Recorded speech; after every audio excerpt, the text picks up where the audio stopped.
Au milieu de la vaste place, une lumière jaune pâle enveloppait la guillotine en bois imposante, où se terminerait la vie d'une personne portant le nom de criminel. Les soldats traînaient brutalement une femme aux cheveux de platine ébouriffés, tandis que le cri ordonnant de faire sortir la pécheresse résonnait avec autorité. Ses pieds nus et souillés tremblaient en marchant sur le sol de pierre froid. Chaque pas leur semblant s'avancer vers l'abîme de la mort. La foule indignée levait les poings vers le ciel, hurlant à l'unisson des malédictions pour que cette méchante meure, se demandant pourquoi elle avait encore le front de rester en vie. Une pierre vola soudainement et frappa directement la tête de la femme, faisant couler le sang rouge, mêlé aux insultes exigeant qu'elle paie pour ses crimes immédiatement. Le juge froid ouvrit le parchemin, déclamant solennellement le nom d'Anneli Roham devant des milliers d'yeux remplis de haine. Il déclara qu'avec l'accusation de tentative d'assassinat sur un membre de la famille royale, Anneli Roham était officiellement condamnée à mort. Malgré le sang cramoisi coulant sur son visage, Anneli plaça silencieusement son cou dans le carcan au milieu des cris du peuple réclamant la décapitation de la sorcière. Au loin, les nobles montés sur leurs chevaux lançaient nonchalamment des moqueries, disant que sa mort était bien méritée, mais certains se demandaient qui elle était vraiment. Dans les bras protecteurs d'un homme, une petite fille tremblait en écoutant l'explication selon laquelle il s'agissait de la femme cruelle qui avait impitoyablement frappé. L'homme noble serra étroitement la petite fille et affirma que la victime était la future princesse héritière de cet empire. Agenouillée sous la guillotine,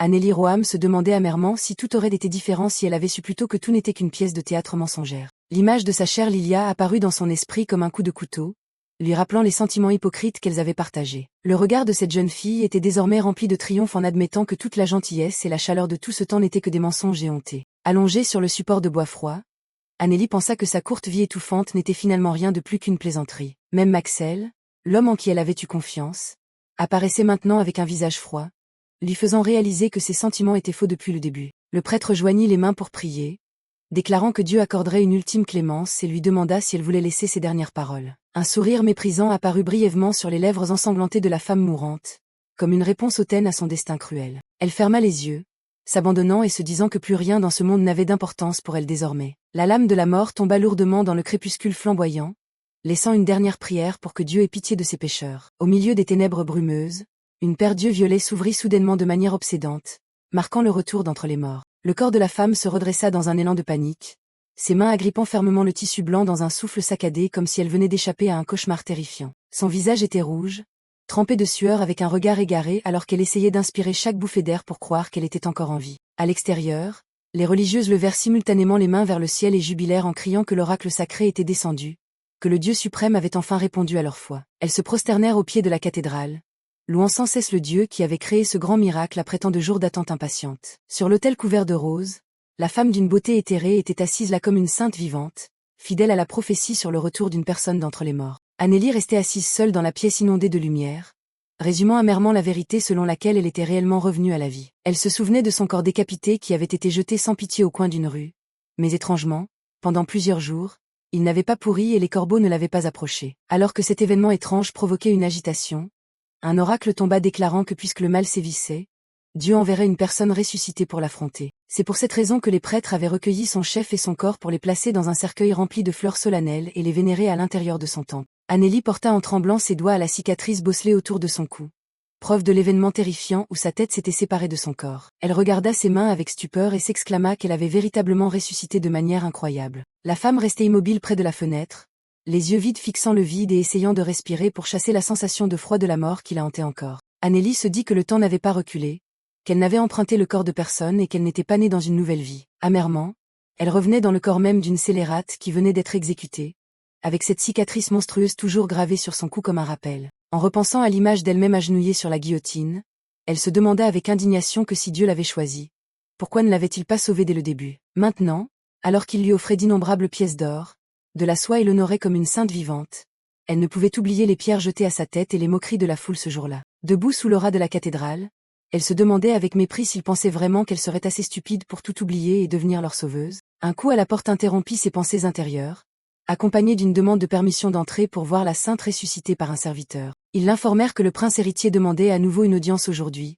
et que sa mère, la duchesse Roham, attendait aussi avec impatience dehors. À la table de thé luxueuse, le serviteur rappela humblement que si Anneli le souhaitait, elle pouvait rencontrer ceux qui attendaient à tout moment. Le silence effrayant d'Anneli fit pâlir les deux religieuses de terreur, leur visage montrant une peur évidente comme si elle venait de toucher aux écailles inversées d'une divinité. La main d'Anneli serra soudainement la nappe, tandis que des gouttes de sang frais commençaient à tomber sur le tissu blanc immaculé. Trop terrifiée par l'atmosphère pesante, les serviteurs s'inclinèrent précipitamment pour se retirer afin de laisser la sainte ressuscitée se reposer seule. Après un mois à observer son nouveau corps, Annélie réalisa que ce corps possédait une capacité de guérison miraculeuse alors que les blessures sanglantes disparaissaient en un clin d'œil. Non seulement cela, mais elle possédait également une endurance physique presque infinie et des sens aiguisés dépassant de loin ceux des gens ordinaires. Elle jeta silencieusement la nappe tachée de sang sur le sol, ses pieds nus marchant fermement comme pour affirmer sa parfaite renaissance. Debout près de la fenêtre accueillant la lumière radieuse du matin, Annélie regardait le monde extérieur avec un état d'esprit totalement différent. En bas sur la place, les citoyens se pressaient devant la cathédrale, croyant fermement qu'elle avait reçu une source de pouvoir sacré grandiose. Tous croyaient avec dévotion que, conformément à l'oracle, lorsque le mal couvrirait le monde, cette femme détiendrait le pouvoir de sauver l'humanité du péril. Annélie Roham esquissa un sourire narquois en voyant que ceux-là même qui l'avaient abandonnée cherchaient maintenant désespérément un moyen d'être reçus par elle. Au milieu du jardin de roses blanches, sa silhouette solitaire apparaissait glaciale, contrastant totalement avec la splendeur de la nature environnante. Elle leva la main pour se protéger de la lumière éblouissante, pensant en elle-même qu'aucun d'eux n'avait encore découvert le véritable pouvoir qu'elle détenait. Regardant de haut les remparts imposants, elle savait avec certitude qu'il tremblait de peur à l'idée que cette sainte puisse mourir à nouveau ou s'enfuir. Annélie regarda amèrement son propre corps, se moquant d'eux pour l'avoir impitoyablement enfermée dans un endroit aussi isolé après tout ce qui s'était passé. Elle toucha du doigt la cicatrice d'épouvante sur son cou, se demandant s'il pensait vraiment qu'il suffisait de recoudre sa tête décapitée pour que tout soit réglé. Levant les yeux vers le ciel vaste, elle présenta ses excuses au Dieu qui s'était trompé de personne et affirma que cette fois, elle choisirait une mort plus paisible. Les souvenirs affluèrent comme un vieux film, rappelant que dès sa naissance, elle avait été destinée à être la fiancée du prince. Cet homme était le second prince Maxel, celui qui avait surpassé ses 3 autres frères pour être officiellement investi comme prince héritier de l'Empire. Ayant été élevée comme un membre de la famille royale depuis l'enfance, elle était tombée amoureuse de Maxel naturellement, sans la moindre résistance. La silhouette de Maxel apparaissait de manière ambiguë dans l'esprit d'Annélie comme un fantôme du passé, l'homme à qui elle avait autrefois donné tout son cœur sincère. Pourtant, en regardant ses yeux violets se refléter à la surface de l'eau, elle réalisa qu'elle ne pouvait pas comprendre les pensées réelles cachées derrière son visage. La cathédrale solennelle était plongée dans un silence de mort, là où les terribles secrets sur la résurrection se dévoilaient peu à peu à travers les rumeurs. Au milieu des rues bondées, les femmes chuchotaient que la duchesse Roham était tombée malade parce que sa fille avait refusé de la voir. La foule ne pouvait pas croire que cette sainte ressuscitée soit assez cruelle pour ignorer sa propre mère biologique alors que celle-ci était à l'agonie au temple. Annélie, dissimulée sous une cape noire, observait secrètement et réalisait que jusqu'à présent, il ne s'était pas encore rendu compte de sa fuite. En haut, des écritures anciennes dorées apparaissaient comme un oracle divin, affirment que sa volonté avait été répandue sur toute cette terre. En d'autres termes, la nouvelle de la résurrection absurde de la scélérate Annélie Roham s'était propagée au point qu'aucun recoin ne l'ignorait. Désormais, non seulement le temple mais aussi la famille royale et le clan Roham allaient entrer en lice pour se disputer la possession de la nouvelle sainte. Annélie se tint la tête dans une douleur atroce en sentant d'innombrables mains sombres comploter pour attirer la ressuscitée qu'elle était dans leur camp. Annélie Roham regardait pensivement le vide, se disant que son avenir était trop clair et que le seul choix possible était désormais de s'enfuir très loin. Elle saisit précipitamment un collier serti de pierres précieuses, déterminée à partir d'ici pour trouver un endroit sûr afin de se cacher de la traque. Ses pas s'accéléraient sur le sol de marbre, son esprit ne cessant de moquer ce titre de ressuscité impressionnant qui n'était rien d'autre qu'un monstre. Elle se cachait sous sa cape noire, observant silencieusement la foule et se disant qu'elle devait partir immédiatement avant que les équipes de recherche ne se déploient. Annélie pressa le pas à travers les couloirs, s'estimant chanceuse que les prêtres lui aient offert tant d'or qu'elle avait maintenant plus qu'assez de fonds pour fuir. Sa main serra la relique sacrée qu'elle venait de dérober au temple, un trésor important l'aidant à dissimuler sa véritable identité. Soudain, un chevalier ceint à l'armure blanche majestueuse apparut pour lui barrer la route, la salua et demanda poliment la permission de lui poser quelques questions. Annélie sursauta brièvement mais reprit vite son calme, se rassurant intérieurement que la relique fonctionnait bien et qu'il ne pourrait pas reconnaître son visage. Ses yeux violets cachés sous la capuche étaient vigilants, elle observait attentivement et s'interrogeait sur l'étrange présence d'un chevalier ceint aux cheveux noirs ici. Il pointa du doigt le bâtiment rose au loin et demanda si c'était l'auberge où elle séjournait, ce qui poussa Annélie à lui demander froidement quel était son but. Le chevalier ceint aux cheveux noirs l'informa qu'il venait de recevoir un rapport sur un petit criminel se cachant précisément dans le bâtiment où Annélie comptait retourner. Il lui rappela gentiment qu'il serait dangereux d'y retourner maintenant et lui demanda de patienter ici encore un petit moment. Annélie fit semblant d'être inquiète en disant que cela semblait devoir prendre beaucoup de temps, et demanda la permission de s'absenter un instant pour un besoin personnel. Le regard du chevalier montra de la suspicion en la fixant, tandis qu'il suggéra qu'elle pourrait emprunter les toilettes des boutiques situées derrière. Essayant de rester calme,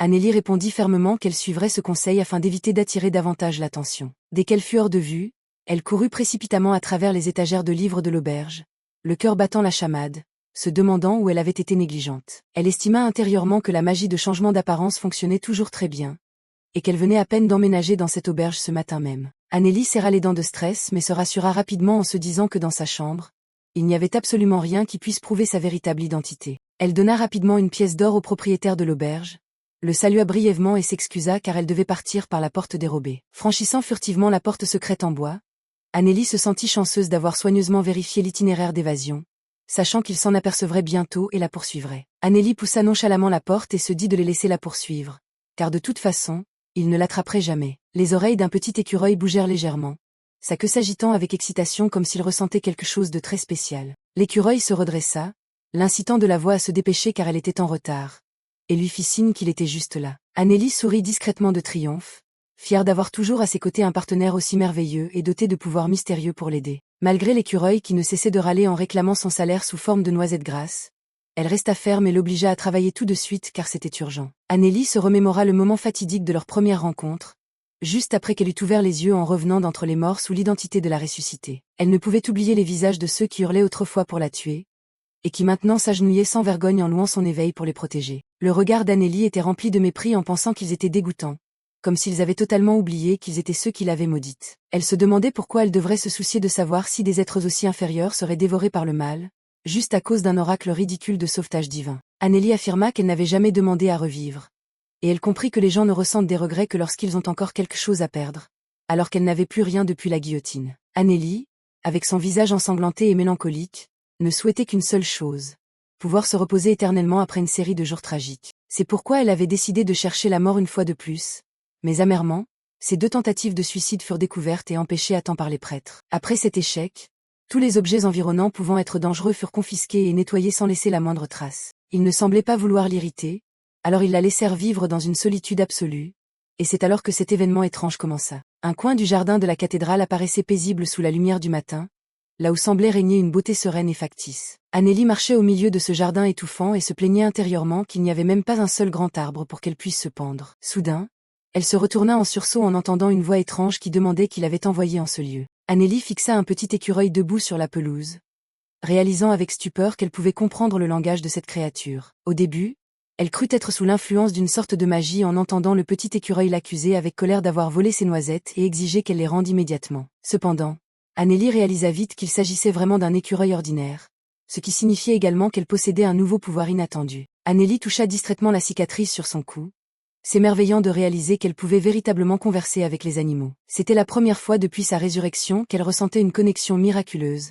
en posant son doigt sur la tête de l'écureuil hébété. Au milieu du jardin ensoleillé, elle s'assit par terre pour commencer la communication avec la petite créature, marquant l'éveil d'une nouvelle force étrange. Depuis ce jour fatidique, Anneli commença à recruter les animaux pour en faire des assistants efficaces afin de l'aider à s'échapper de sa captivité. Elle se dit que même si ce processus rencontrait quelques difficultés et échecs, faire confiance aux animaux valait bien mieux que de croire aux humains. Anneli leva les yeux vers l'aigle puissant qui descendait en piqué et affirma qu'elle devait quitter cette ville immédiatement. Elle demanda à l'aigle s'il y avait un endroit où elle pourrait recevoir du soutien pour mener à bien son plan d'évasion. Son regard s'illumina d'espoir en entendant l'affirmation catégorique qu'un tel lieu existait, et elle décida d'aller voir une ancienne connaissance selon les instructions. Anneli restait silencieusement près de la fenêtre à regarder son reflet sur le verre, le cœur plein d'inquiétude car l'aigle n'était toujours pas revenu après si longtemps. Pendant ce temps, le chevalier saint aux cheveux noirs attendait toujours patiemment devant l'auberge et lui demandait froidement de continuer à rester là pour attendre encore un peu. Anneli plissa les yeux de méfiance en pensant que ce détestable chevalier saint traquait certainement toujours ses traces avec acharnement. Ses yeux violets brillaient de détermination.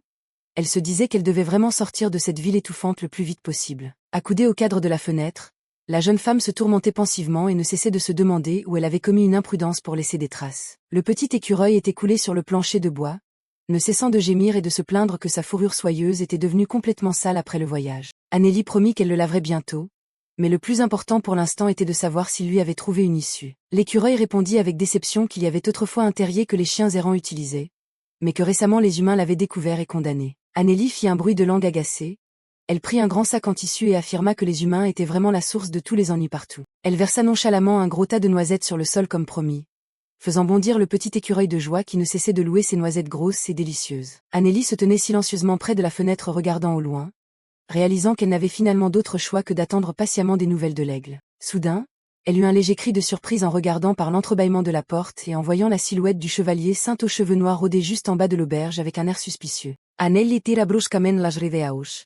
Assayan de sakachan realisant que la silhouette dangerosa s'approchait. Ses paumes étaient moites de sueur tandis qu'elle maudissait intérieurement ce chevalier saint pour avoir trouvé cet endroit si rapidement. Elle se tourna vers le petit écureuil pour lui ordonner de trouver vite une cachette et promit de le récompenser avec encore plus de noisettes après avoir échappé au danger. Sans hésiter une seconde, la petite créature s'élança pour se cacher après avoir accepté le plan de sa maîtresse. Anneli serra fermement la pierre précieuse brillante dans sa main, pensant que même si l'usage de la magie de changement d'apparence était limité, elle n'avait plus d'autre choix. Un éclat de lumière éblouissant enveloppa le corps de la femme, marquant la transformation de son apparence en un instant avant que l'ennemi ne survienne. Apparaissant avec des cheveux roses et des yeux jaunes étranges, Anneli retrouva son arrogance habituelle pour se tenir prête à affronter son poursuivant. Elle se demanda brièvement s'ils avaient secrètement placé une magie de pistage sur elle, mais écarta vite l'idée car elle n'avait contacté aucun mage depuis sa résurrection. Le bruit de pas lourds dans le couloir retentit de façon pressante.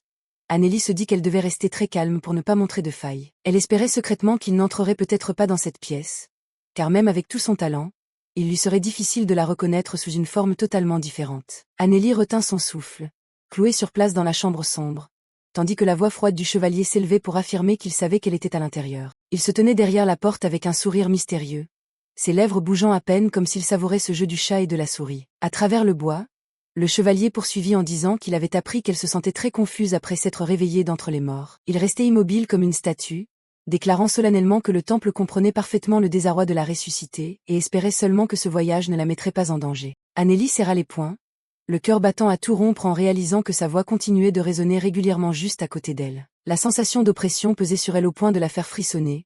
Elle pensait que cet homme savait avec certitude que la ressuscité se cachait dans cette pièce. Le chevalier adoucit la voix, suggérant que si elle en avait besoin, elle pouvait prendre tout son temps pour réorganiser ses pensées confuses. Le bruit de ses pas se déplaça légèrement, accompagné d'une requête sincère. Pour sa propre sécurité, elle devait au moins accepter sa protection. Ne pouvant plus se cacher, Anneli, sous son déguisement aux cheveux roses éclatants, dut sortir pour faire face directement au grand chevalier. Elle leva légèrement la tête, plissant ses yeux jaunes perçants pour regarder l'adversaire en face et lui demanda froidement qui il était. Le chevalier s'inclina respectueusement en se présentant pour leur première rencontre, disant qu'il s'appelait Samuel, un chevalier servant sous le nom du divin. Anneli fut stupéfaite en entendant le nom de Samuel résonner dans son esprit, se disant qu'elle avait déjà entendu parler de la renommée de cet homme auparavant. Elle se souvint que Samuel était le second fils de la prestigieuse famille Van, dont l'avenir avait été scellé dès son plus jeune âge. Samuel possédait une force sacrée extrêmement puissante, une puissance qui avait fait sa renommée à travers tout l'Empire. Anneli croisa les bras avec méfiance et lui demanda s'il était le célèbre fils de la maison Van. Samuel répondit nonchalamment que ceux qui servent le temple n'utilisent plus jamais leur nom de famille séculier. Il lui suggéra de l'appeler Messire Samuel, tandis qu'Anneli acceptait froidement ce titre avec un regard scrutateur. Anneli moqua intérieurement le fait qu'il soit dommage qu'un personnage aussi illustre du temple vienne personnellement ici, mais elle affirma ne pas être la personne qu'il cherchait. Cependant, Samuel garda un visage résolu et déclara que, peu importe son changement d'apparence, elle ne pourrait jamais tromper ses yeux. Anneli se demanda avec effroi pourquoi l'outil magique fonctionnait encore alors qu'il la reconnaissait, pour que Samuel conclût par l'affirmation catégorique qu'il ne se tromperait jamais sur la personne choisie par Dieu. Anneli plissa les yeux de suspicion, pensant qu'il y avait certainement un mystère derrière la capacité de ce chevalier à percer son déguisement. Samuel se tenait debout au milieu de la pièce, répétant que le temple comprenait son besoin de s'adapter et qu'il n'était là que pour assurer sa sécurité. Anneli croisa les bras et ferma les yeux de fatigue, admettant qu'elle avait effectivement besoin de temps pour réfléchir à tout cela, comme il venait de le dire. Soudain, elle esquissa un sourire triomphant puis se cacha rapidement derrière la porte, déclarant fermement qu'elle n'avait pas l'intention de le laisser entrer. Elle claqua brutalement la porte au nez du chevalier saint, provoquant un bruit sec qui résonna dans tout l'espace silencieux de l'auberge. Samuel resta cloué à l'extérieur de la porte de bois close, son dos révélant un calme sombre et un silence effrayant. La pièce à l'intérieur s'assombrit peu à peu alors que les lueurs du crépuscule s'éteignaient, laissant une atmosphère pesante de tension et de méfiance. Anneli tendit l'oreille mais n'entendit aucun bruit de pas s'éloigner, se demandant avec inquiétude si cet homme comptait monter la garde toute la nuit. Elle soupira lourdement de lassitude, ses mains tremblantes effleurant le collier qu'elle portait au cou comme pour chercher un ultime réconfort. Anneli retira lentement l'objet précieux qui émettait une lueur bleue éclatante, se disant que c'était le trésor inestimable du temple qu'elle avait osé dérober. Anneli fixa le chevalier devant elle et estima intérieurement que cet homme possédait véritablement une force sacrée d'une abondance extraordinaire. Elle se souvint de son regard tout à l'heure, lorsqu'il avait parcouru son corps avec une acuité capable de mettre à nu toutes les apparences. Les lèvres d'Anneli se serrèrent en réalisant le danger imminent, son cœur se contractant devant la présence oppressive du chevalier Samuel. Elle s'en voulut d'avoir été si imprudente en pensant pouvoir tromper facilement le temple, un lieu qui ne laisserait jamais un tel trésor traîner n'importe où. Anneli tourna le dos et marcha dans la pièce sombre, se disant qu'au moins elle en connaissait la cause et jurant de ne plus commettre la même erreur. Le souvenir de Lilia revint dans son esprit. Une femme dont le caractère et l'allure étaient à l'opposé total des siens sur tous les points. Elle était issue d'une famille noble déchue. Mais grâce à des relations inattendues avec la petite noblesse, elle avait réussi à mettre les pieds à la capitale. Comme par un dessein du destin, elle avait tapé dans l'œil d'un comte et reçu son parrainage pour entrer dans la haute société. Elle obtint l'opportunité précieuse d'assister au banquet royal, entamant une vie remplie de coïncidences chanceuses incroyables, à l'inverse total de son sort. En voyant Maxel accorder de l'attention à cette femme, Annélie ne s'était pas inquiétée, croyant que la fille d'une lignée ruinée ne lui volerait jamais son trône de reine. Le regard violet d'Annélie se fit sombre, se rappelant qu'elle s'était dit qu'elle pourrait feindre de ne pas voir le changement de cœur de son fiancé. Cependant, la réalité fut bien plus cruelle lorsqu'un serviteur vint s'excuser, disant que le prince avait une affaire urgente et ne pouvait pas la voir. Annélie eut un rictus de mépris et demanda d'une voix rauque si cette femme était si importante qu'il soit prêt à rompre sa promesse envers elle. Incapable de contenir sa rage, elle tourna les talons d'un pas décidé, le bruit de ses talons sur le sol du palais résonnant comme la cassure de sa confiance. Le banquet se poursuivait luxueusement avec la présence de nombreux nobles. Mais c'est ce jour-là que sa colère explosa officiellement. Annélie lança violemment son verre de vin rouge, le liquide sombre s'éparpillant comme le signal d'une tragédie imminente sur le point de commencer. Sous les yeux stupéfaits de tous, elle renversa calmement tout le verre de vin sur la tête de Lilia, laissant le liquide rouge couler sur son visage hypocrite. Un bruit de gifle sec retentit lorsqu'Annélie asséna un coup fatal au visage du prince Maxel devant tout le monde, marquant un acte irrémédiable. La foule des nobles s'agita avec effroi, tandis que Maxel tenait son visage rougi, sidéré de voir sa fiancée toujours si fière commettre une erreur aussi terrible. Car toucher un membre de la famille royale était un crime capital passible d'exécution immédiate. Annélie grimaça de regret en pensant qu'elle aurait dû en finir là. Annélie était assise seule dans la pièce ensoleillée, pensant amèrement que si elle était vraiment morte, elle n'aurait jamais eu à ressusciter dans cette situation ironique. Son regard brilla de lassitude en se disant que c'était vraiment la pire façon de commencer la matinée qu'elle ait jamais connue. Le grincement lourd de la porte de bois coupa le fil de ses pensées, signalant la présence inévitable de l'invité non désiré. Samuel attendait avec un air nonchalant.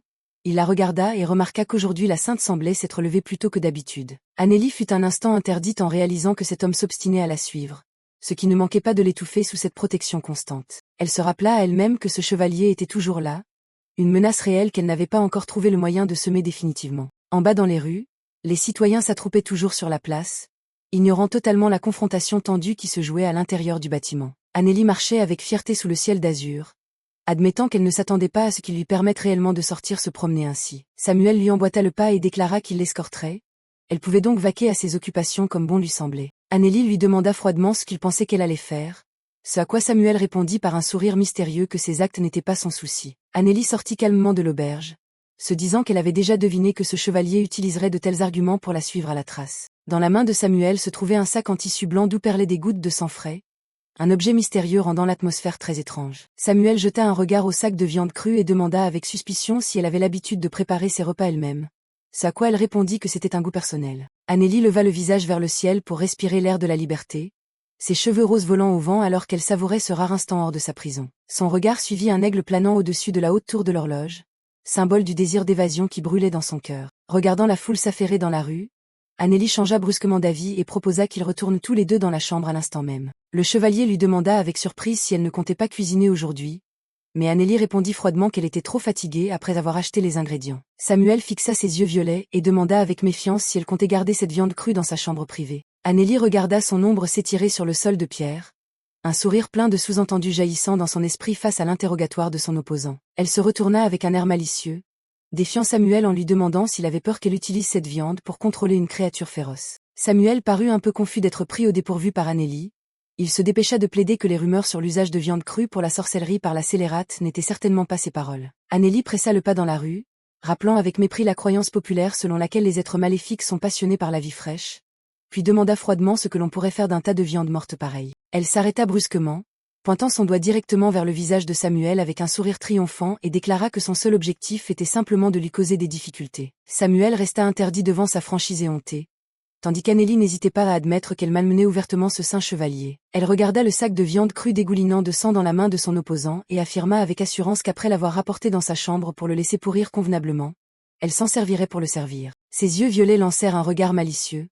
Annélie attendait secrètement de voir comment l'expression du visage habituellement rigide et sérieux du chevalier Samuel allait changer. Samuel esquissa un léger sourire d'intérêt et accepta le défi, estimant que ces changements inattendus chez elle rendaient les choses bien plus captivantes. Debout sous l'aura radieuse, le chevalier déclara solennellement que Dieu envoie toujours des épreuves sous diverses formes et que les accepter est une évidence pour celui qui le sert. Sous sa petite apparence pleine d'ironie, Annélie croisa les bras, affichant son agacement face à la piété excessive de l'homme devant elle. Elle pressa Samuel de rentrer rapidement car elle était épuisée après une longue journée et souhaitait seulement se reposer immédiatement. Samuel lui emboîta le pas et dit calmement que si le tourmenté ne faisait que gaspiller ses forces, était-il vraiment nécessaire de se donner tant de mal? Annélie marchait avec arrogance, pensant en elle-même que les concepts de besoin ou de logique ne s'appliquaient jamais au comportement malveillant. Elle eut un sourire dédaigneux, demandant au chevalier s'il n'avait pas encore entendu les horribles rumeurs sur sa cruauté passée. Annélie se remémora l'instant où les soldats l'avaient brutalement escortée vers la guillotine, un souvenir teinté de sang et d'humiliation qu'elle n'oublierait jamais. Samuel la regarda droit dans les yeux et lui conseilla qu'étant désormais une ressuscitée,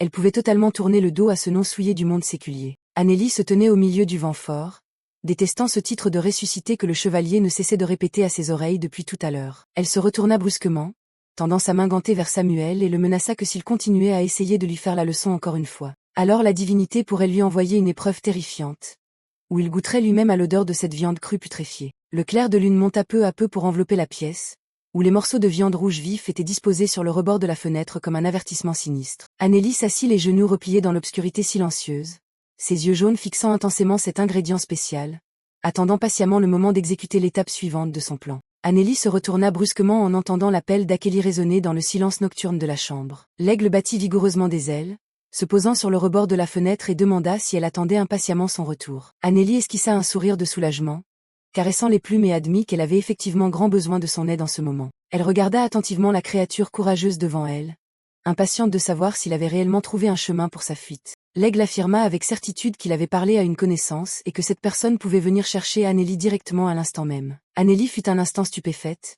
plissant les yeux de méfiance en se demandant s'il existait au monde un oiseau possédant une taille aussi colossale. La petite créature expliqua qu'elle devait trouver un espace très vaste pour que son frère puisse descendre facilement et l'emporter dans ses serres. Dans son imagination, Annélie analysa que s'il s'agissait d'une créature volante assez grande pour transporter un humain, elle aurait besoin d'un espace extrêmement dégagé. Son visage se durcit de détermination en pensant à l'exécution de ce geste téméraire pour échapper à l'emprise du temple. Annélie regarda l'aigle droit dans les yeux, prit une profonde inspiration et déclara solennellement que c'était là leur ultime plan. Annélie fut secrètement émerveillée de réaliser que malgré son changement d'apparence et son mélange parmi la foule de moines identiques, Samuel ne perdait jamais sa trace. Elle serra la relique sacrée dans sa paume et affirma qu'il utilisait véritablement ce trésor pour l'identifier. Annélie regarda le reflet de la sainte dans le miroir, calculant que si elle confiait cet objet à quelqu'un d'autre, elle pourrait le distraire un court instant. Elle était convaincue que Samuel n'avait jamais rencontré la véritable Annélie Roham, donc tout ce dont elle avait besoin était de choisir le moment idéal pour agir. Le bruit des pas de Samuel résonnait toujours régulièrement derrière elle,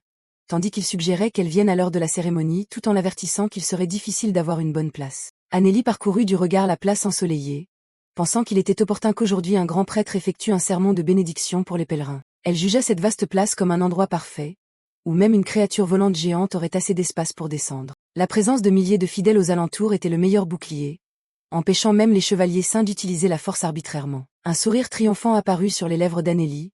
Elle décida que puisqu'elle ne pouvait partir en cachette, elle s'évaderait publiquement au grand jour. Ses yeux brillaient de calcul en regardant l'horizon, mais elle comprenait que le problème le plus complexe se trouvait encore devant elle. Debout au milieu de la place venteuse, Annélie plissa les yeux vers la petite silhouette lointaine d'un oiseau, se demandant secrètement s'il s'agissait vraiment de la créature qui allait la sauver. Elle se remémora la présentation de l'écureuil à propos d'un frère juré héroïque possédant un corps rouge vif plein de puissance. Annélie se dit silencieusement que, d'après ses connaissances, aucun oiseau géant de couleur rouge n'avait assez de force pour transporter un adulte. Soudain, un enfant pèlerin cria d'excitation en pointant le ciel du doigt, hurlant que quelque chose fonçait droit vers eux. La foule commença à s'agiter lorsqu'une créature colossale aux ailes immenses déchira les nuages, apparaissant majestueusement en plein air. Le dragon rouge vif à l'allure féroce rugit, plongeant sur la place comme un dieu destructeur, laissant tous les témoins pétrifiés de terreur. Annélie resta bouche bée de stupeur tandis que les gens autour d'elle ne cessaient de trembler, s'exclamant d'effroi devant cette scène impensable se déroulant sous leurs yeux. Les citoyens commencèrent à s'enfuir en désordre,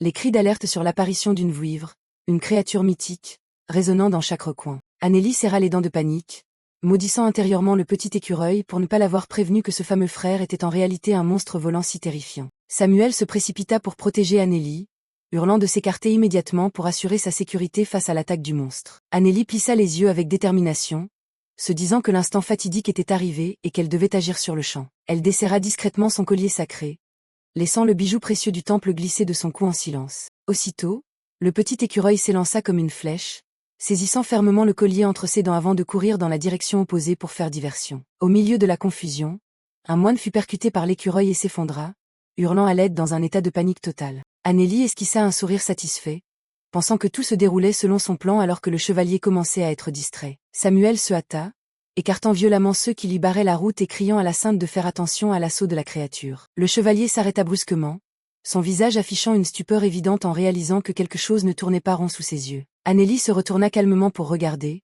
ses yeux violets brillants d'arrogance comme un ultime adieu à ceux qui voulaient l'emprisonner. Autour d'elle résonnaient des cris d'épouvante concernant l'apparition de la vouivre, mêlés aux prières implorant la miséricorde divine pour les pauvres âmes. Samuel rugit de colère, bousculant ceux qui entravaient sa marche et ordonna à tout le monde de s'écarter pour qu'il puisse poursuivre Annélie. Parmi la foule de moines hurlant de terreur, Samuel fut encerclé par des mains désespérées, l'empêchant momentanément d'approcher Annélie. Annélie s'enfuit précipitamment, estimant que le chevalier devait se retenir à cause de la présence des fidèles. Mais elle se demandait pourquoi il la repérait encore malgré le collier jeté. Écartant toute pensée superflue, elle se dit que peu importe ce qui arrivait, elle ne devait pas gâcher cette occasion unique de s'évader. Dans le ciel, la vouivre rouge déploya ses ailes obscurcissant la lumière du soleil, demandant d'une voix hautaine qui parmi les gens en bas était Annélie. Voyant la petite silhouette faire signe depuis un balcon, l'aigle cria joyeusement à son frère qu'Annélie se trouvait juste là-bas. Le petit écureuil guida calmement le monstre colossal, le pressant de descendre car Annélie attendait déjà dans cette direction. La vouivre poussa un rugissement qui fit vibrer le ciel bleu, décrivant un cercle dans les airs pour localiser précisément sa cible avant de porter le coup décisif. Annélie retira prestement sa lourde cape noire, se tenant droite au milieu de la place et cria de toutes ses forces qu'elle était là pour attirer l'attention de la créature. L'aigle vaillant s'élança, ne manquant pas de rappeler à Annélie de bien contracter ses abdominaux en prévision de l'impact violent à venir. Un éclat de lumière éblouissant enveloppa l'espace alors que le monstre plongeait à une vitesse vertigineuse, balayant tout sur son passage et emportant officiellement la sainte ressuscitée loin du sol. Annélie ferma les yeux de douleur, sentant son corps comme déchiré lorsque les griffes acérées de la créature géante se refermèrent sur elle. En plein air, dans le vent violent, elle entr'ouvrit ses yeux violets d'effroi, regardant le sol s'éloigner rapidement dans une horreur absolue. La vouivre rouge rugit, demandant à l'aigle à ses côtés s'il avait bien saisi la personne que son petit frère avait demandé. Annélie haletait de peur, serrant son vêtement noir en réalisant qu'elle flottait entre les nuages, tandis que le petit écureuil jubilait en criant qu'ils avaient réussi. Elle ferma les yeux pour apaiser son vertige, sentant le sifflement du vent comme une confirmation que le cauchemar de sa captivité était enfin terminé. Regardant la robe de moine flotter dans le ciel bleu, Annélie murmura avec soulagement qu'à partir de cet instant, elle était totalement libre. En bas sur la place, un chevalier s'empressa de bander son arc pour tirer, mais fut stoppé par son supérieur craignant pour la personne capturée par le monstre. Samuel resta pétrifié au milieu de la foule, ordonnant froidement aux soldats de ne pas tirer aveuglément car la sainte ressuscitée était entre les mains de l'ennemi. Le regard du chevalier affichait une stupeur extrême, répétant avec doute ce titre de ressuscité comme s'il ne pouvait croire à la réalité des faits. Samuel suivit du regard la silhouette de la sainte disparaissant derrière l'éclat du soleil, se demandant avec égarement s'il s'agissait vraiment de la femme envoyée sur terre par Dieu. Samuel resta immobile au milieu de la place, tandis qu'un chevalier accourait pour demander si les rumeurs sur l'enlèvement de la sainte étaient vraies. Les autres chevaliers saints se rassemblèrent également avec stupeur, ne pouvant croire qu'une créature légendaire ait pu apparaître et l'emporter sous les yeux de tous. Samuel serra la cape noire abandonnée d'Annélie, admirant intérieurement le fait que cette sainte se soit jetée dans le danger pour protéger le peuple. Il observa la scène en silence et affirma qu'il ne s'agissait absolument pas d'un enlèvement comme tout le monde le croyait à tort. À ce moment, Annélie planait dans l'immensité du ciel, affirmant fièrement en elle-même que son nom n'était pas celui d'une ressuscitée. Le chevalier Samuel esquissa un léger sourire, une lueur étrange brillant dans ses yeux alors qu'il semblait avoir réalisé quelque chose d'intéressant derrière son geste dramatique. Annélie se retourna pour regarder le sol, ses yeux violets remplis de liberté et de la détermination de rejeter totalement son passé douloureux pour recommencer à zéro. Samuel regarda les feuilles tomber dans le vent, murmurant le nom d'Annélie Roham avec un respect et une dévotion sans précédent. Pendant ce temps au manoir, Phrygian Roham,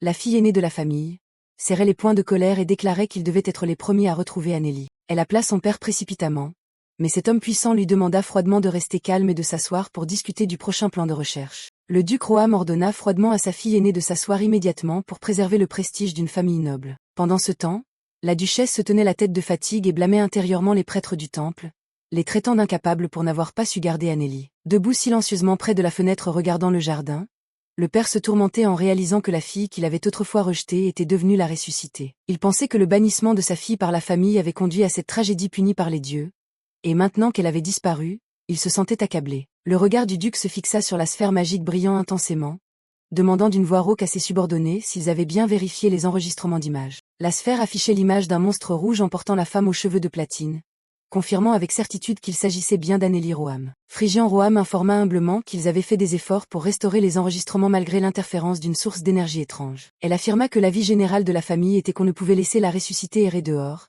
car elle devait impérativement appartenir à la maison Roham. Dans la chambre sombre, la silhouette d'Anneli apparaissait de manière obsédante sur le siège du pouvoir, comme une sainte prête à juger sa propre famille. Le père demanda froidement comment Lilia réagissait, pour recevoir une réponse pleine de sous-entendus disant qu'elle ne pouvait actuellement rien voir du tout. Le duc Roham jeta un regard de mépris à Lilia, pensant que la famille ne l'avait ramenée que pour son pouvoir de prophétie, mais qu'elle était inutile au moment crucial. La duchesse s'effondra sur son siège, le visage vide, semblant incapable d'accepter la série d'ennuis qui accablait sa famille. Elle se lamentait, admettant intérieurement qu'Abélie était celle qui apportait la gloire au Roham, et que sans sa courte espérance de vie, il n'aurait pas choisi Lilia. Le duc ordonna solennellement d'organiser immédiatement une équipe de recherche, comprenant que si la famille royale s'emparait d'Abélie en premier, il ne la lui rendrait jamais. Phrygian et sa mère, avec des yeux calculateurs, affirmèrent de concert que cela ne pouvait arriver car, dès le début, Abélie était leur propriété. Les 3 membres de la maison Roham se tinrent dans la pièce sombre, jurant d'utiliser tous les moyens pour ramener la fille autrefois rejetée comme un simple outil. Devant l'emblème de la famille,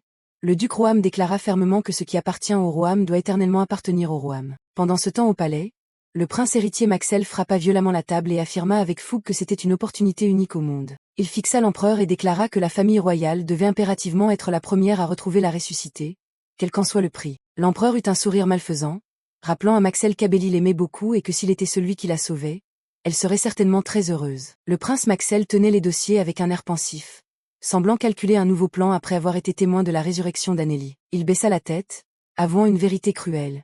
Il avait déjà une nouvelle fiancée pour prendre sa place. L'empereur regarda son fils et rappela froidement le nom de Lilia Roham comme une affirmation du pouvoir actuel de cette famille. Maxel rappela que son père avait autrefois critiqué Lilia pour être trop faible pour rejoindre la famille royale, tandis que l'empereur tapotait la table avec calcul. Il affirma que même si Lilia portait le nom de Roham, ses origines et sa naissance étaient totalement différentes de celles d'Anneli. Le souvenir revint de Lilia saluant humblement l'empereur avec un air innocent, tandis que Maxel se tenait à ses côtés avec un sourire satisfait de son choix. Lilia souriait faussement de joie en recevant l'attention du roi, triomphant intérieurement d'avoir mis le pied dans l'arène des intrigues de la cour. Le prince fixa le vide, pensant que ce n'était pas ce qu'il gardait en mémoire des conseils passés de son père. L'empereur déclara solennellement qu'Anneli était la femme bénie par Dieu, et que s'il l'intégrait à la famille royale, l'empire deviendrait de plus en plus puissant. Maxel s'inclina pour obéir, tandis que l'image d'Anneli enfant apparaissait avec la promesse de faire de son mieux pour soutenir le prince sans aucune faille. L'image de Lilia surgit comme un rappel qu'elle n'était que la demoiselle d'une famille noble ruinée, que l'empereur envisageait de prendre comme concubine. Maxel resta immobile dans l'obscurité, l'ombre d'Anneli, Abélie, flottant dans son esprit comme une obsession impossible à chasser. Il pensa que leur relation n'avait pas commencé par de l'amour, mais il avait cru que des sentiments pourraient naître entre eux avec le temps. Le prince feuilleta les documents, cherchant toute information sur la sainte disparue pour servir ses ambitions de pouvoir. En ville, les murmures commençaient à circuler alors que les gens se demandaient s'ils avaient entendu la nouvelle choquante de l'attaque de la Vouivre. Anneli, sous son déguisement, marchait silencieusement dans la foule, les entendant louer la ressuscitée qui s'était héroïquement sacrifiée face au monstre pour protéger le peuple. Elle se moqua intérieurement, se demandant comment des rumeurs aussi ridicules avaient pu commencer à se propager si rapidement. Anneli se regarda dans le miroir avec inquiétude, réalisant que son apparence actuelle n'était pas encore assez sûre pour circuler librement. Elle soupira avec embarras, admettant n'avoir jamais teint ses cheveux et ne sachant absolument pas comment traiter sa chevelure blanche caractéristique. Pourtant, elle se dit que c'était mieux que de révéler ses cheveux d'argent au public, surtout après que la sphère d'enregistrement eut exposé son identité au monde entier. L'aile de l'aigle battit vigoureusement dans les airs, portant l'appel d'Akela qui résonnait comme un signal joyeux de liberté. Le puissant aigle descendit en piqué, transmettant les remerciements sincères de son frère la Vouivre pour l'excellent lieu de nidification qu'elle lui avait indiqué. Anneli sourit de soulagement, pensant que le fait que la Vouivre soit étiquetée comme ravisseuse était de sa faute. Donc cette petite aide n'était rien du tout. La créature céleste exprima également une gratitude infinie envers elle. Car durant tout ce temps, c'était Anneli qui avait fourni la précieuse source de nourriture. Grâce à ce tas de viande crue, les oisillons grandissaient en parfaite santé, ce qui fit apparaître une rare lueur de chaleur dans le regard d'Anneli. Elle baissa la tête en silence pour cacher ses émotions, la sincérité des animaux semblant apaiser la profonde blessure de son âme. Anneli murmura qu'elle était ravie d'apprendre cette bonne nouvelle, tandis que l'aigle planait autour d'elle avec affection. Elle admira intérieurement le fait que les animaux étaient bien meilleurs que les humains, car même les bêtes sauvages savaient aimer et prendre soin de leurs petits. Le vent de la banlieue fit voler son écharpe.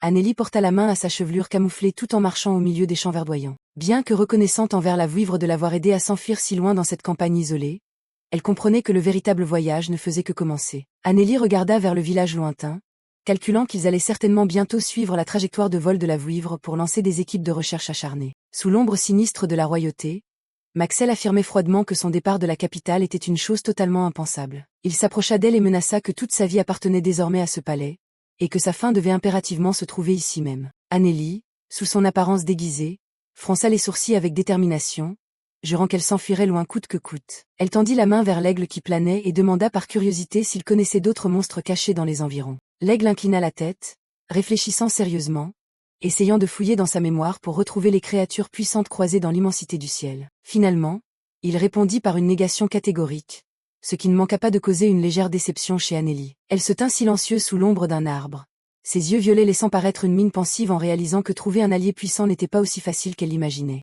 Observant le ciel d'azur, Annélie se dit que s'il n'y avait plus d'autres monstres, elle devrait changer de tactique immédiatement. L'aigle s'envola après avoir annoncé qu'il était temps pour lui de retourner au nid pour nourrir les oisillons et leur donner le dîner. Annélie pensa que puisque l'aigle ne connaissait plus de monstres, elle déciderait d'interroger divers autres animaux aux alentours. Elle sourit de satisfaction en se disant que les animaux restaient les meilleurs, car actuellement elle ne pouvait plus placer sa confiance en aucun humain. Annélie réfléchit au fait que sa prochaine destination devait être un endroit aussi lointain et escarpé que possible pour semer ses ennemis. Elle serra les pans de sa cape, ses yeux jaunes laissant paraître une fatigue passagère alors qu'elle se rappelait qu'elle devait remplir son estomac vide avant de poursuivre. Le petit village avec ses moulins à vent apparut paisiblement sous le soleil, là où elle espérait trouver un lieu de repos temporaire. Annélie pressa le pas vers le village, confiante qu'un endroit même si petit posséderait certainement une auberge ou un restaurant. Elle prévoyait de prendre un repas convenable puis de chercher une boutique d'outils magiques pour renforcer son plan à venir. Soudain, elle sursauta en entendant un appel impoli derrière elle, exigeant qu'elle s'arrête pour qu'il puisse admirer son visage. Deux hommes inconnus s'avancèrent pour lui barrer la route et lancèrent des moqueries,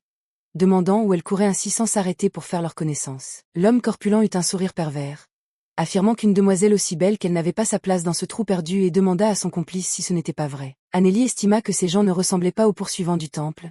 Elle remonta légèrement son voile pour cacher sa véritable identité. Le voyou s'approcha avec un sourire sournois, disant que son attitude empestait celle d'une criminelle recherchée. Ils l'encerclèrent et proposèrent de l'escorter chez elle contre de menus frais de service, tandis qu'Annélie se demandait froidement combien d'argent il faudrait pour que ces gens disparaissent. Elle affirma d'une voix ferme que sa situation n'était pas leur souci et exigea que tous s'écartent immédiatement de son chemin. L'homme eut un rictus méprisant, affirmant qu'une personne comme elle était un sac d'argent ambulant qu'il ne pouvait certainement pas laisser passer. Ils commencèrent à se rapprocher avec des intentions malveillantes, jurant de ne pas laisser cette occasion lucrative leur échapper si facilement. Annélie fixa ces êtres inférieurs, gardant un calme effrayant alors que le meneur lui ordonnait de les suivre docilement. Soudain, une ombre noire colossale jaillit des buissons avec une vitesse terrifiante, brisant l'arrogance des voyous en un instant. Un loup gris géant aux yeux de feu apparut.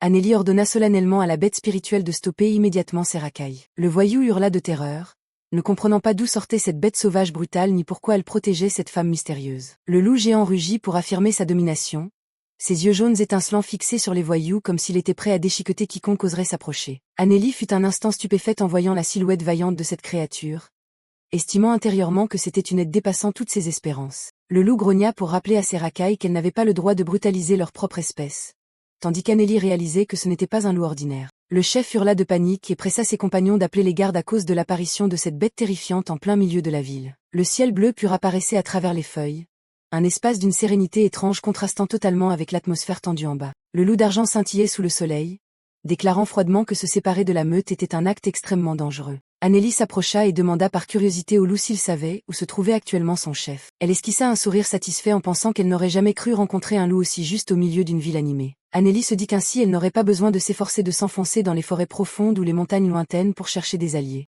Elle tendit doucement sa main blanche, demandant avec douceur si le loup était prêt à conclure un accord avec elle. Au milieu de la tension, un jeune homme aux cheveux rouges accourut en appelant Nessie avec colère à cause de l'initiative imprudente de l'animal. Il serra précipitamment le cou du loup d'argent et le gronda, disant qu'il lui avait répété maintes fois de ne pas attaquer de son propre chef. Le garçon se tourna vers Annélie avec un regard inquiet, s'excusant abondamment car il craignait qu'elle n'ait une peur bleue. Annélie garda un visage impassible sous sa capuche, analysant la situation et réalisant que ce jeune homme était le maître du loup. Il caressa doucement sa bête spirituelle et expliqua qu'elle semblait féroce mais qu'en réalité elle ne mordait jamais sans raison. Dans l'esprit de la bête, elle grogna avec mépris en traitant son maître de mal pitoyable, faisant honte à la fière meute des loups. Annélie demanda calmement au garçon de desserrer la chaîne car elle n'avait pas peur, tout en remerciant le loup de l'avoir sauvé du danger. Le jeune homme aux cheveux rouges resta un instant interdit, demandant avec doute si elle n'avait vraiment pas peur d'une créature aussi imposante. Il se gratta la tête avec embarras en remarquant qu'elle ne semblait pas être de la région, puis se présenta comme un simple aventurier ordinaire. Anneli fixa les yeux jaunes du garçon et fit soudainement une proposition choc,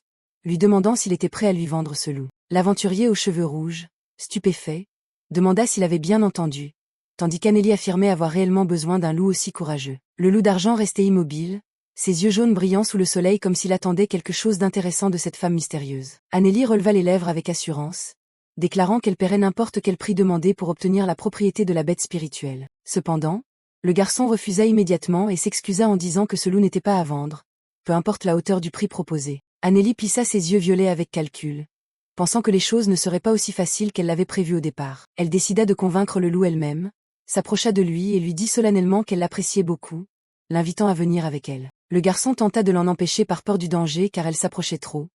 Mais Anneli sourit en promettant au loup de la viande fraîche chaque jour. Les pattes puissantes de la bête bougèrent légèrement sur le sol, son cœur semblant vaciller devant la proposition attrayante de la sainte. Le loup redressa le menton avec arrogance, affirmant intérieurement que le mâle pitoyable à ses côtés était un membre de la meute qu'il devait protéger. En entendant ces mots, Anneli le désira encore plus, pensant que ce n'était certainement pas un animal de compagnie ordinaire pour les dames de la cour. Anneli posa un genou à terre, le regard brûlant d'un désir intense en se jurant d'emmener ce loup d'argent avec elle coûte que coûte. Elle estima intérieurement que le garçon devant elle n'avait aucune légitimité pour qu'une noble ressuscitée comme elle s'en préoccupe ou le garde à ses côtés. Le jeune homme aux cheveux rouges restait figé sous le soleil, le visage un peu confus en croisant le regard acéré et calculateur de la femme mystérieuse. Anneli observa son attitude, jugeant que ce gars n'était pas simplement un voyageur égaré et inoffensif comme il en avait l'air. Il tendit maladroitement la main en suggérant qu'il y avait peut-être un malentendu, et qu'il valait mieux faire comme s'ils ne s'étaient jamais rencontrés. Anneli examina silencieusement la tenue du garçon, s'arrêtant brusquement en découvrant un emblème très spécial brodé avec finesse sur sa cape. Son regard se fixa sur cet insigne,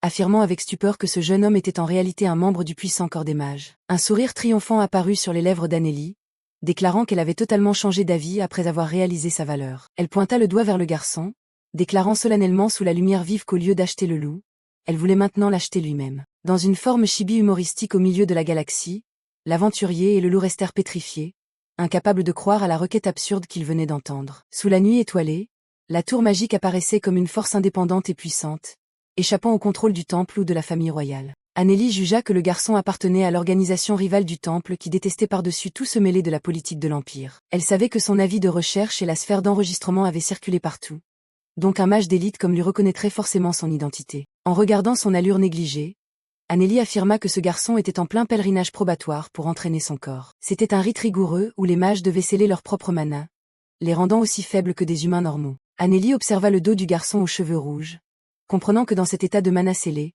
il chercherait toujours à éviter l'attention. Son regard brilla de calcul en se disant que c'était exactement l'outil le plus utile dont elle avait besoin en ce moment. Anneli fut satisfaite d'avoir trouvé quelqu'un sans ambition de se lier à elle, voulant seulement raser les murs pour éviter les ennuis. Le garçon aux cheveux rouges soupira de fatigue, passant sa main dans sa chevelure éclatante comme s'il faisait face à une décision très difficile. Il admit avec impuissance qu'elle avait deviné juste. Étant en pèlerinage, il ne pourrait pas l'aider en tant que mage. Anneli eut un sourire mystérieux, tendit la main et dit nonchalamment que cela n'avait pas d'importance car elle n'avait pas besoin de ses capacités de mage. Ses yeux violets lancèrent un regard perçant, affirmant intérieurement l'objectif réel qu'elle visait à cet instant précis. À ce moment, le bruit d'un estomac affamé brisa l'atmosphère sérieuse, poussant Anneli à avouer avec embarras qu'elle avait très faim. Le garçon aux cheveux rouges la regarda avec une expression pleine d'interrogation, semblant ne pas avoir encore digéré les propositions bizarres précédentes. Anneli eut un sourire radieux, expliquant qu'elle avait besoin de quelqu'un habitué à l'aventure pour s'occuper des choses qu'elle ne pouvait faire, comme cuisiner. Elle sortit une bourse lourde et la lui donna comme un premier paiement pour ses services à venir. Le garçon resta bouche bée devant la somme colossale, tandis qu'Anneli ajouta qu'elle paierait le double une fois le travail terminé. Elle fit un clin d'œil malicieux, ironisant sur le fait qu'élever un loup devait avoir vidé son portefeuille, et qu'il ferait mieux de rester avec elle pour gagner de l'argent. La nuit tomba sur la vieille forêt, où un feu de camp commençait à crépiter près du cheval fidèle observant silencieusement son maître. Anneli tenait des cartes en main,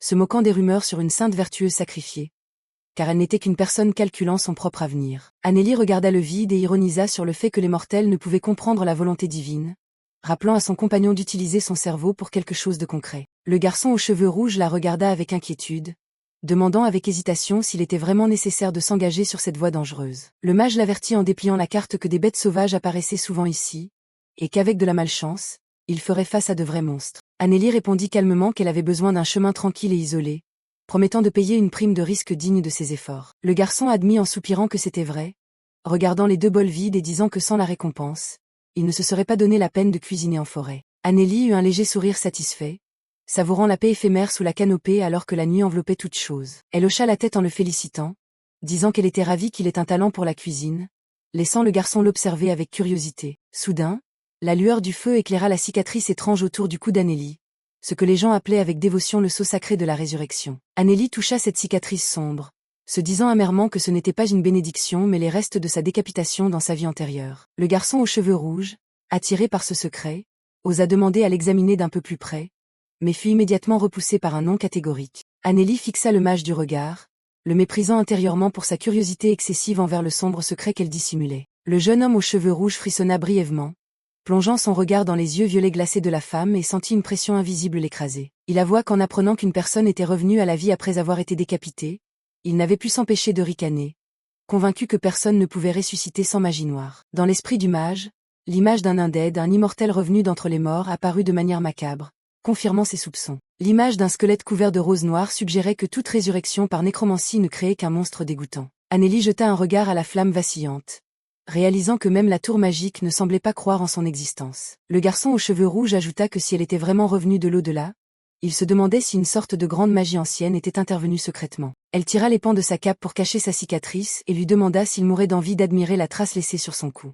Le mage hocha la tête, affirmant que bien que son mana soit scellé, son instinct magique restait aiguisé, mais Annélie refusa froidement. Elle serra le poing, déclarant que sa résurrection soit une bénédiction ou un sortilège n'avait plus d'importance, car elle ne se souciait plus des principes ou des intentions de quiconque. Annélie resta silencieuse dans l'obscurité, se disant qu'il était inutile de chercher la cause de son retour puisque sa présence ici était désormais une réalité. Elle croisa les bras avec fierté et rappela au mage que s'il était trop studieux pour abandonner l'idée de l'étudier, il devait le dire immédiatement. Le jeune homme aux cheveux rouges fut stupéfait d'entendre Annélie déclarer que s'il ne trouvait pas d'accord, il devait se séparer à l'instant même. Il agita aussitôt les mains pour nier, affirmant que la nécromancie n'était pas sa spécialité et qu'il abandonnerait toute intention de l'étudier. Le loup d'argent allongé à côté grogna puissamment, affirmant que son maître fuyant toujours le combat, c'était lui, le chef de meute, qui le protégerait. Annélie hocha la tête de satisfaction, regardant au fond des yeux du loup et lui promit qu'il n'aurait plus jamais à se battre pour quoi que ce soit en sa compagnie. Le jeune mage la regarda avec stupeur,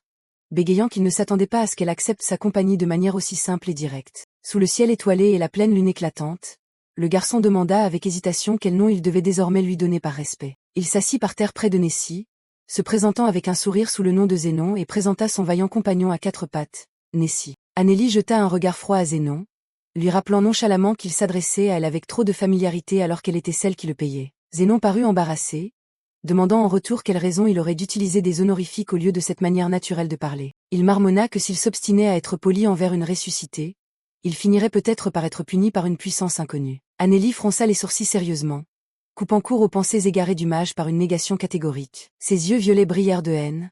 Annélie exigea que Zénon ne l'appelle plus jamais par ce détestable titre de ressuscité. Zénon sursauta devant sa véhémence, demandant avec hésitation si elle parlait bien du titre noble que les gens vénéraient tant. Il proposa maladroitement de l'appeler demoiselle de la maison Roham, mais croisa immédiatement un regard tranchant prêt à tout consumeur. Dans le décor mystique de la forêt nocturne, Annélie déclara calmement au mage qu'à partir de maintenant, il devait l'appeler simplement Annélie. Elle se remémora son passé luxueux où le nombre de personnes autorisées à prononcer son nom se comptait sur les doigts d'une main, incluant famille, amants et amis. L'image de son passé barré de rouge apparut douloureusement. Elle affirma que tous ceux qui l'avaient appelé par son nom l'avaient trahi sans pitié. Annélie regarda Zénon droit dans les yeux, déclarant amèrement que ce nom n'avait plus aucune valeur justifiant de le réserver à des êtres spéciaux. Annélie affirma à Zénon qu'il valait mieux que le monde entier l'appelle par son simple nom plutôt que par ce titre vide de sens. Sous la voûte étoilée, elle déclara qu'elle n'était plus la ressuscitée, ni la fille de la maison Roham. Zénon l'informa pensivement d'une nouvelle importante.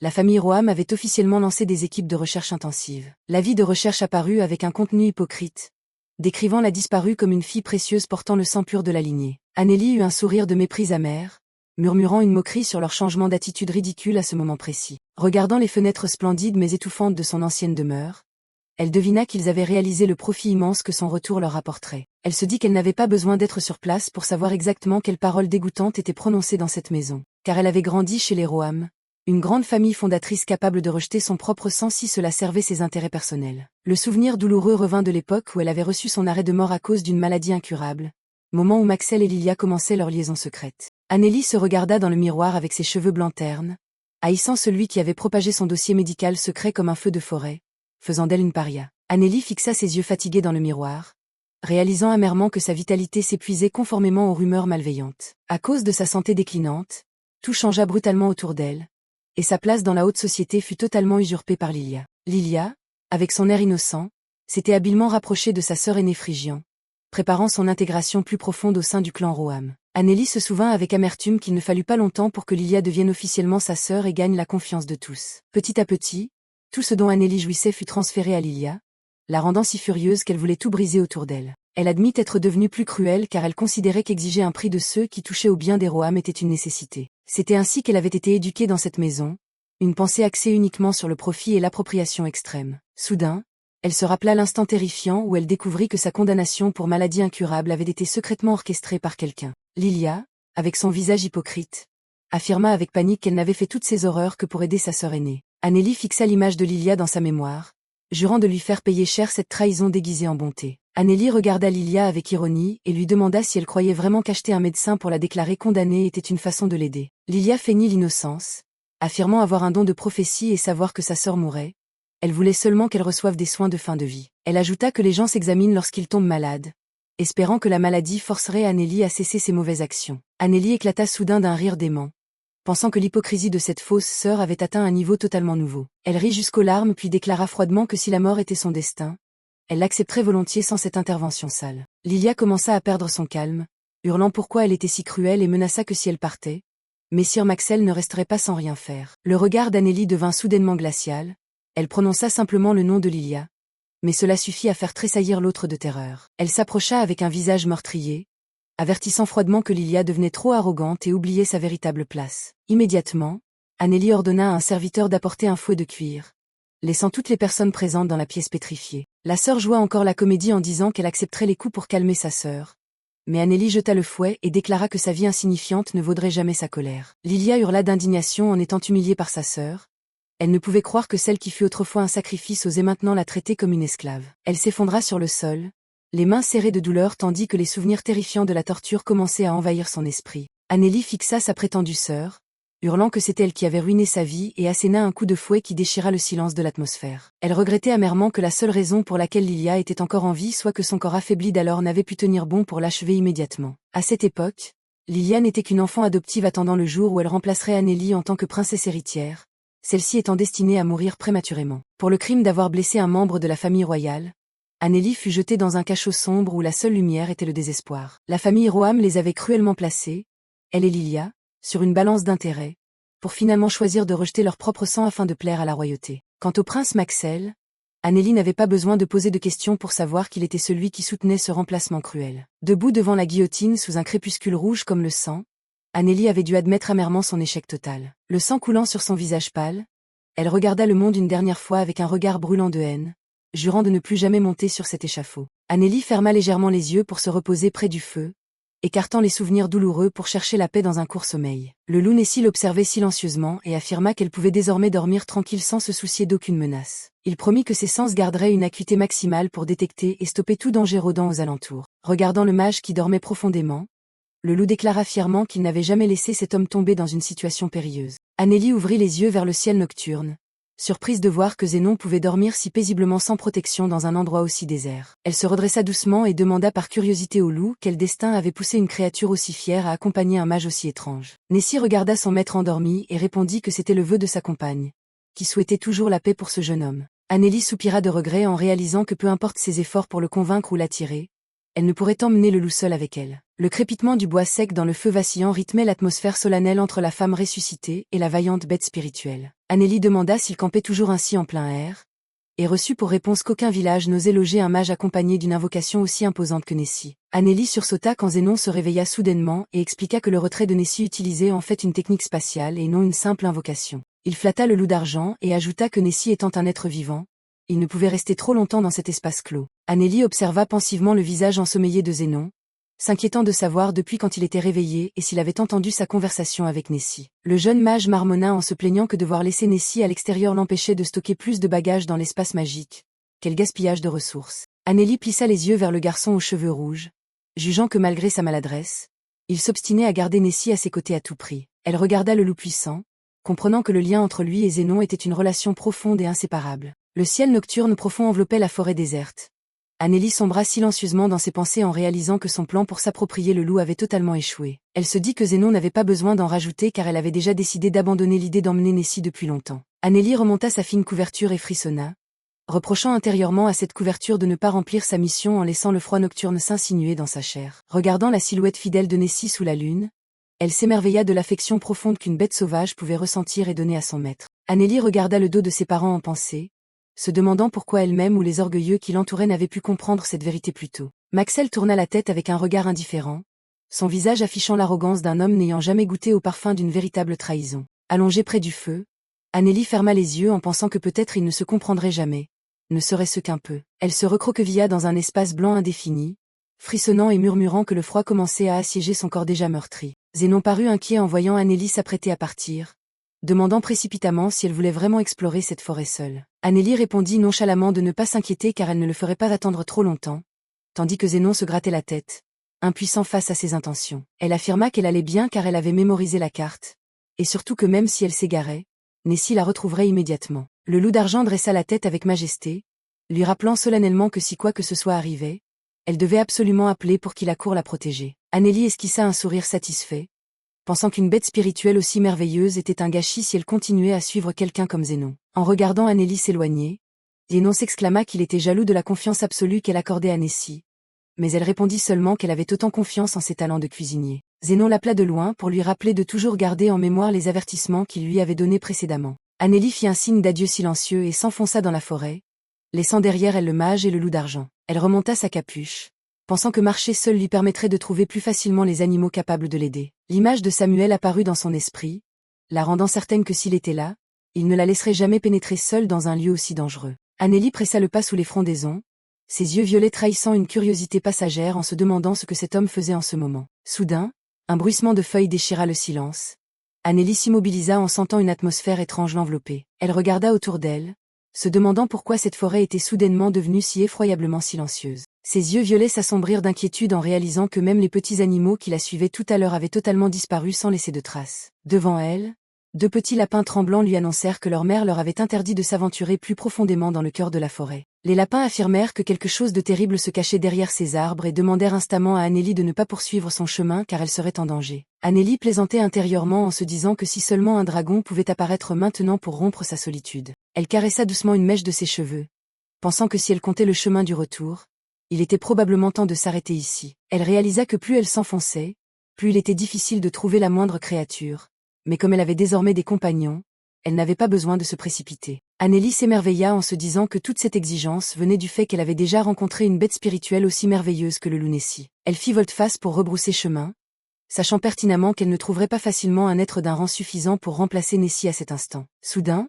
une aura meurtrière rouge s'enjaillit, et Anneli réalisa avec horreur qu'un chevalier fantôme venait d'apparaître juste derrière son dos. Elle se retourna brusquement, le cœur battant à tout rompre, se demandant depuis combien de temps ce chevalier effrayant se tenait là sans qu'elle s'en aperçoive. Devant ses yeux se trouvait un destrier noir et un chevalier sans tête empreint d'une aura de mort, l'entité légendaire d'Ulahan dégageant une pression terrifiante. Anneli se moqua amèrement d'elle-même en pensant qu'elle était venue en forêt pour une rencontre fatidique, mais certainement pas avec un Dulahan voulant lui prendre la vie. Elle recula en tremblant, évaluant s'il était possible de négocier par la parole avec cette créature, tout en gardant en mémoire le conseil de Nessie d'appeler à l'aide en cas de danger. Anneli réprima sa peur, se disant que dans cette situation, elle devait impérativement garder son calme pour trouver une issue. Devant elle, le chevalier sans tête s'agenouilla soudainement pour la saluer et affirma qu'enfin, elle était apparue. Il se présenta comme Nadet, le 9e chevalier de l'armée démoniaque, celui qui avait erré partout pour retrouver sa tête perdue. Anneli fixa l'entité étrange devant elle, ses yeux violets trahissant un désarroi total face aux paroles impensables qu'elle venait d'entendre. Elle regarda avec égarement la forêt brumeuse, se demandant pourquoi une créature aussi redoutable qu'un Dulahan lui témoignait un tel respect. Anneli recula légèrement et murmura que Nadet s'était probablement trompé de personne, tout en se demandant comment un être sans tête pouvait voir son chemin. Le chevalier nia immédiatement et l'appela solennellement capitaine, la seule capable d'accorder à cette armée le repos éternel qu'ils attendaient tant. Nadet affirma avec certitude que le fait qu'elle soit leur chef était une vérité évidente ne nécessitant aucune discussion supplémentaire. Anneli porta la main à sa poitrine, déduisant avec effroi si elle n'était pas devenue capitaine des Dulahan simplement parce que son cou avait été tranché puis recousu. Elle accepta temporairement la réalité et demanda si, puisqu'il était le 9e chevalier, cela signifiait que d'autres Dulahan existaient encore. La légende des 12 chevaliers de la table ronde lui revint à l'esprit, où 2 étaient tombés dans les ténèbres éternelles et les 10 restants erraient sans but. Nadet affirma que le capitaine était le seul à pouvoir apporter la lumière pour mettre fin à ce chaos qui durait depuis des siècles. Anneli se demanda avec perplexité ce que signifiaient ces paroles mystérieuses, tandis que Nadet expliquait que les autres chevaliers avaient aussi ressenti sa présence. Il demanda en leur nom qu'elle les excuse de ne pas pouvoir venir en personne car leur corps avait perdu la partie cruciale qu'est la tête. Anneli interrompit froidement ce serment de loyauté pompeux et exigea que Nadet ne déforme pas ses propos pour la tromper. Elle pointa le doigt avec fermeté et demanda directement s'il avait l'intention de l'emmener partout pour ramasser les têtes de cette armée.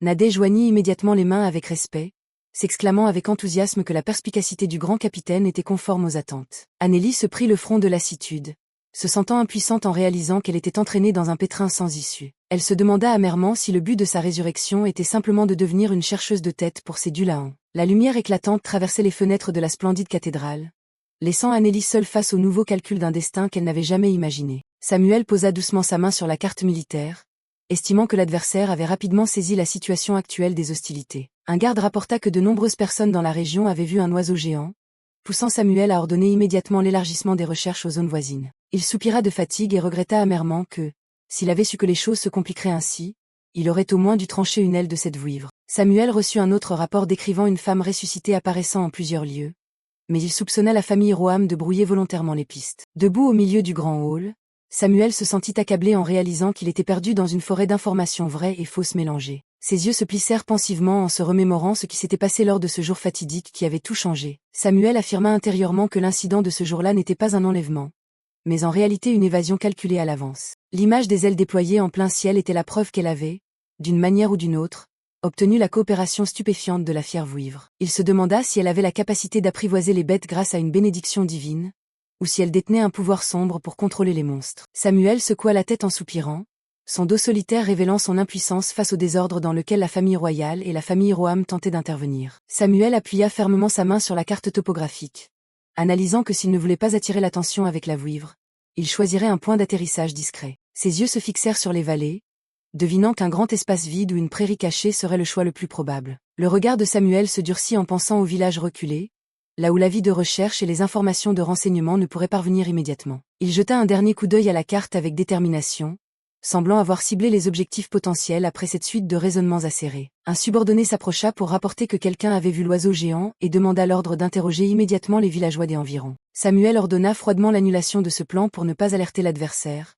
déclarant solennellement qu'il partirait enquêter en personne sur cette affaire.